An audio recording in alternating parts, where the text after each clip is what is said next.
குரு, சொல்லுங்கண்ணா. நீ தான் மதியத்தில் ஆட்டோ ஓட்டுறது இல்லைல்ல, நான் வேணா எடுத்து ஓட்டிக்கிட்டுமா? ஏண்ணா, நீங்கள் தான் சொந்தமாக ஆட்டோ வச்சுருந்தீங்க, அப்புறம் என்ன இந்த ஆட்டோ கேட்குறீங்க? பொண்ணு கல்யாணத்தப்போ ஆட்டோ விற்றுட்டேன்ப்பா. வாடகைக்கு ஆட்டோ எடுக்க போனாலும் டெபாசிட் கேட்குறாங்க. என்ன பண்ணுறதுன்னு தெரியல, அதான்.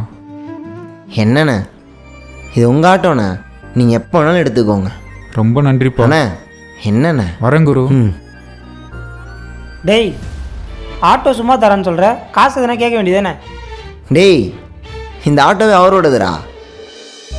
அவரும் எங்கள் அப்பாவும் ஃப்ரெண்டுங்க. எங்கள் அப்பா கஷ்டப்படுறப்ப இவர்கிட்ட 2 ஆட்டோ இருக்கவும் ஒரு ஆட்டோ கொடுத்து ஹெல்ப் பண்ணியிருக்காரு. இப்போ அவர் கஷ்டப்படுறாரு போல். எங்கள் அப்பா இல்லாதனால என்கிட்ட வந்து ஆட்டோ கொடுன்னு கேட்காம இப்படி கேட்குறாருடா. எங்கள் அப்பா சாகிறதுக்கு முன்னாடி எங்களுக்குன்னு சொத்தெல்லாம் எதுவும் சேர்த்து வைக்கல. இந்த மாதிரி 4 நல்ல மனுஷங்களை சேர்த்து வச்சுருக்கான். அது போதும்டா. போடலாமா?